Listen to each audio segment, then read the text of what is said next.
One of the best skills a scientist has is also one that every other person should be capable of, and that's the ability to think critically. Far too often, people are only taught what to think, but not how to think. And this causes them to rely heavily on the opinions of others and hinders them from making their own decisions. But people need to be able to think for themselves. So in this episode, we're going to learn how to think critically.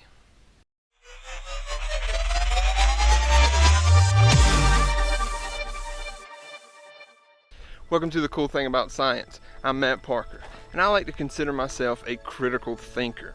Now, in order to be a critical thinker, you have to be able to think for yourself, have a passion for learning, and be able to come to your own conclusions based on the information you have gathered and analyzed.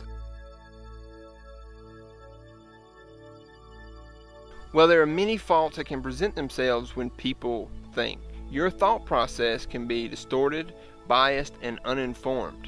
You can be swayed by emotions that make you feel like you're making good decisions when you are actually making poor decisions. As a critical thinker, you realize these faults and attempt to correct them. You will begin to notice that everyone, including yourself, is biased in their thinking and will have to work diligently to reduce these biases.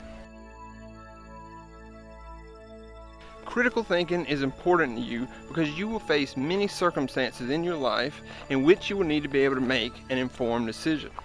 These circumstances include making sense of news reports, listening to politicians and determining who to vote for in an election, analyzing the validity of scientific claims and studies, determining when it's time to give up a tradition, even though that's how it's always been done, and many, many more. Critical thinking is about using your reasoning skills to come to logical conclusions. So how do you do that? Here are 5 things you can do to become a critical thinker. 1. Question everything. Nothing is off limits. If somebody tells you not to question something, question it. Develop meaningful queries that push the limits and lead to the truth about what you are investigating. For example, politicians love to tell people what they want to hear. So if one says something great, don't take it at face value, but ask questions like, is that even possible? Does he have the authority to get that done? What other changes would have to be made in order to accomplish it? Not surprisingly, you will begin to realize politicians promise a lot more than they are capable of doing. 2. Gather and analyze information relevant to those questions. Now keep in mind, when you are obtaining information from people and internet sources, you should question their motives and the validity of the information. Beware of sources that benefit from the information they are presenting, but challenge yourself to listen to alternate points of view.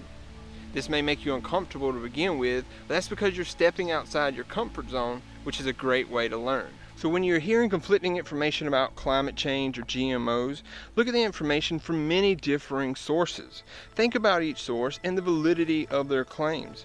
Do the sources have biases that would cause them to lean in favor of one side more heavily? Do they have ulterior motives? Very often you will find this is the case. Don't just be fooled by sources that engage in fear-mongering.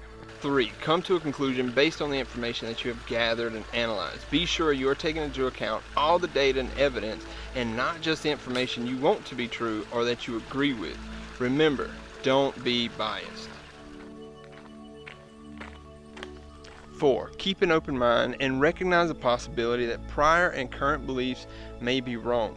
Question yourself and your conclusion. Ask yourself if there's anything you missed, any mistakes you made, or anything that could have distorted your thought process. But be willing to accept new and challenging ideas if that is where the evidence leads you. 5. Effectively communicate your conclusions with others, but be willing to listen to any new information they have to offer. They may be able to provide additional support, or they may even have an opposing viewpoint. But be prepared to back your own conclusions with facts and evidence that support your stance. Being a critical thinker is a skill that needs to be developed and strengthened. It is definitely not something you just obtain. It takes hard work, self-discipline, and motivation in order to train your brain not to be fooled by the obvious or to give in to traditions and prior beliefs. Just because something is the norm doesn't mean it's right. Critical thinking is a process that never ends. The more you apply it, the better you'll get at forming opinions, solving problems, and recognizing scams, hoaxes, and falsehoods. It's an empowering way to determine the truth in a world filled with psychics, con artists, astrologers, and religions.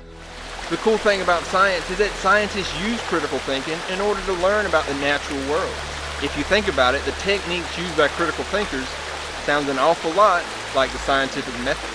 So stay curious, keep asking questions, and continue exploring the world around you, because thinking critically is a powerful way to start learning the truth and to stop being fooled.